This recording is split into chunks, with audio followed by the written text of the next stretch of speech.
কেমন আছেন সবাই? আজকের আলোচনাটা কিন্তু আমাদের অনেকেরই মনের একটা কথা নিয়ে।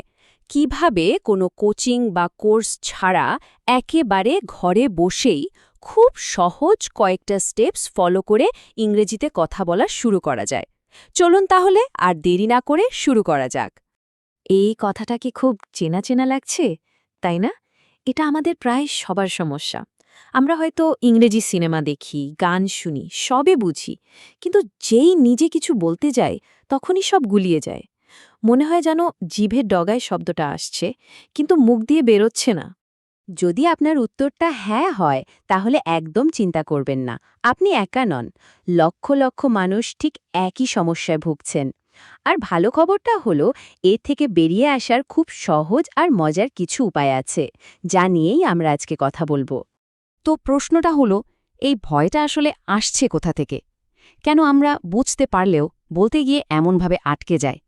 চলুন এই ভেতরের ভয়টার কারণগুলো একটু খুঁজে বের করার চেষ্টা করি।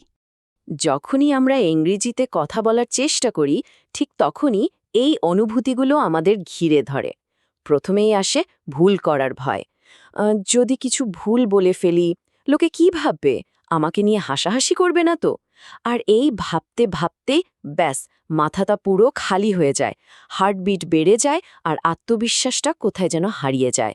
এই ভয়টাই কিন্তু আমাদের মুখটাকে বন্ধ করে রাখে। এখানে সবচেয়ে জরুরি যে কথাটা আমাদের মাথায় গেঁথে নিতে হবে, তা হলো ইংরেজি বলাটা কোনো জন্মগত ট্যালেন্ট না, এটা পুরোপুরি একটা অভ্যেস। ঠিক যেভাবে আমরা সাইকেল চালানো শিখেছি বা সাঁতার কাটা শিখেছি, বারবার চেষ্টা করে, পড়ে গিয়ে, আবার উঠে দাঁড়িয়ে, ইংরেজি বলাটাও ঠিক তেমনই একটা অভ্যাস। তাহলে চলুন আমাদের প্রথম টিপসটা দেখে নিই, আর সেটা হলো ইংরেজিকে নিজের চারপাশের একটা অংশ বানিয়ে ফেলা। এমন একটা পরিবেশ তৈরি করা যেখানে আমাদের ব্রেন নিজে থেকেই ইংরেজিকে একটা স্বাভাবিক ভাষা হিসাবে গ্রহণ করতে শুরু করবে। এর জন্য খুব সহজ ৩টা কাজ করা যায়। ১ নম্বর, আপনার ফোনের ল্যাঙ্গুয়েজটা আজই বদলে ইংলিশ করে নিন। দেখবেন প্রতিদিন সেটিংস, মেসেজেস, কল, এই শব্দগুলো দেখতে দেখতে এগুলো আপনার খুব চেনা হয়ে গেছে। ২ নম্বর, ঘরের কিছু সাধারণ জিনিস যেমন দরজা, চেয়ার, আয়নার ওপর সেগুলোর ইংরেজি নাম লিখে একটা ছোট কাগজ লাগিয়ে দিন। বারবার দেখতে দেখতে শব্দগুলো মাথায় বসে যাবে। আর ৩ নম্বর, আপনার চারপাশে যা কিছু সহজ ইংরেজি লেখা চোখে পড়ে সেটা পড়ার চেষ্টা করুন। এই ছোট ছোট কাজগুলোই কিন্তু দারুণ কাজে দেবে। আমাদের ২ নম্বর টিপসটা হলো, অনেক বড় করে ভাবার কোনো দরকারই নেই। আমরা অনেকেই ভাবি হাজার হাজার শব্দ না শিখলে বোধহয় কথাই বলা যাবে না। এটা কিন্তু একদমই ঠিক নয়। শুরুটা করতে হবে খুব ছোট করে, কিন্তু আজই। কয়টা শব্দ লাগবে ভাবছেন? ১,০০০? না। ৫০০? তাও না। বিশ্বাস করুন, কথা বলা শুরু করার জন্য আপনার মাত্র ২০টা সহজ, প্রতিদিনের ব্যবহার করা শব্দই যথেষ্ট। এই ছোট শুরুটাই আপনার আত্মবিশ্বাসকে কয়েক গুণ বাড়িয়ে দেবে। এই স্লাইডটা একটু দেখুন, কি দারুণভাবে দেখানো হয়েছে। যেমন ধরুন, ইট শব্দটা প্রথমে শুধু বলুন আই ইট, তারপর এর সাথে কিছু একটা যোগ করুন, আই ইট রাইস। এবার এটাকে আরেকটু বড় করুন, I eat rice every day. দেখলেন তো, একটা শব্দ থেকে কত সহজে বাক্য তৈরি হয়ে গেল।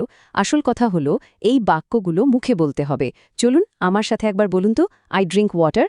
দারুণ, এই বলার অভ্যাসটাই দরকার। এবার আসি আমাদের ৩ নম্বর টিপসে। এটা শোনার ব্যাপারে। আমরা সাধারণত ছাত্রের মতো করে শুনি, মানে প্রতিটা শব্দের অর্থ বোঝার চেষ্টা করি। কিন্তু আমাদের শুনতে হবে একটা ছোট বাচ্চার মতো করে, যে শুধু ভাষার সুর আর শব্দগুলো শোনে, মানে বোঝার কোনো চাপই নেয় না। দেখুন, আমরা যখন ছাত্রের মতো শুনি, তখন কি হয়, প্রতিটা শব্দ বুঝতে চাই, আর না পারলেই হতাশ হয়ে যায়। কিন্তু একটা বাচ্চা কি করে? সে তো কিছুই বোঝে না, কিন্তু সে শুধু শুনতে থাকে। একই ছড়া, একই গান সে বারবার শোনে, আর শুনতে শুনতেই তার ব্রেন ভাষার প্যাটার্নটা ধরে ফেলে। তাই আপনিও খুব সহজ কোনো ইংরেজি কার্টুন বা পডকাস্ট বারবার শুনুন। অর্থ বোঝার চাপ একদম নেবেন না। আমাদের ৪ নম্বর টিপসটা আমার মতে সবচেয়ে কাজের, আর সেটা হলো নিজের সাথে কথা বলা। কারণ অন্য কারোর সামনে বলতে গেলে যে ভয় বা লজ্জাটা কাজ করে, নিজের সাথে কথা বললে সেই ভয়টা এক ফোঁটাও থাকে না। ভয়ের দেওয়াল ভাঙার জন্য এটা সবচেয়ে নিরাপদ উপায়। আর এই প্র্যাকটিসের জন্য আপনার বেস্ট ফ্রেন্ড কে জানেন? আপনার ঘরের আয়না। আয়নার সামনে দাঁড়িয়ে নিজের চোখের দিকে তাকিয়ে কথা বলুন। এখানে আপনাকে বিচার করার জন্য কেউ নেই, আপনার ভুল নিয়ে হাসারও কেউ নেই। এটা আপনার কমফর্ট জোন। ভাবছেন আয়নার সামনে কি বলবেন? খুব সহজ। শুরু করুন নিজের পরিচয় দিয়ে, মাই নেম ইজ, তারপর আপনার সারাদিনের কথা বলুন। Today I wake up at 7 AM। নিজের মনের কথা বলুন, আই ফিল হ্যাপি টুডে। অথবা নিজের লক্ষ্যের কথা বলুন, tomorrow I will speak 5 new sentences. এই ছোট ছোট বাক্যগুলোই আপনার মুখের জড়তা কাটিয়ে দেবে। আর আমাদের শেষ এবং সবচেয়ে জরুরি টিপসটা হলো অভ্যাস। প্রতিদিনের অভ্যাস। একদিনে 5 ঘন্টা প্র্যাকটিস করে 3 দিন কিছু না করার থেকে প্রতিদিন মাত্র 10 মিনিট করে প্র্যাকটিস করাটা অনেক বেশি কাজের। ধারাবাহিকতাই এখানে সাফল্যের আসল চাবিকাঠি। খুব কঠিন কিছু না, একদম সহজ একটা রুটিন বানান। যেমন ধরুন সকালে ঘুম থেকে উঠে মাত্র 3টা সহজ বাক্য বলুন।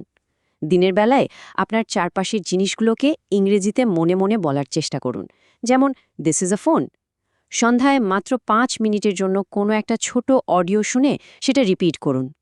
আর রাতে ঘুমাতে যাওয়ার আগে আজকের দিনটা নিয়ে একটা বা দুটো লাইন ইংরেজিতে ভাবুন, যেমন today was a good day. এই ছোট ছোট অভ্যাসগুলোই একদিন বড় পরিবর্তন আনবে। একটা কথা আমাদের মাথায় গেঁথে নিতে হবে, ফ্লুয়েন্সি মানে কিন্তু পারফেকশন নয়। এর মানে হলো স্বাচ্ছন্দ্যে কথা বলা। আর এই স্বাচ্ছন্দ্য একদিনে আসে না, এটা আসে প্রতিদিনের ওই ছোট ছোট অনেকগুলো চেষ্টার ফল হিসেবে। ভুল করাটা শেখারই একটা অংশ, তাই ভুল করতে ভয় পাবেন না। তো আজকের এই আলোচনার পর একটা জিনিস কিন্তু পরিষ্কার, ইংরেজি বলার জার্নিটা আজ থেকেই শুরু। কাল করব, আর একটু শিখিনি, এই কথাগুলোকে এবার বিদায় জানানোর সময় এসেছে।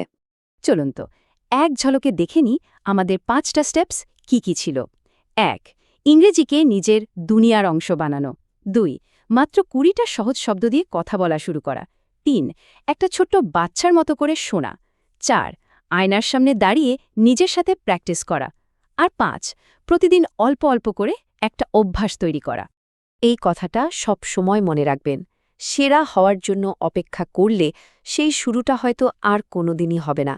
কিন্তু আজ যদি আপনি একটা ছোট্ট বাক্য দিয়েও শুরু করেন, তাহলে সেরা হওয়ার পথে আপনার প্রথম পদক্ষেপটা কিন্তু নেওয়া হয়ে গেল।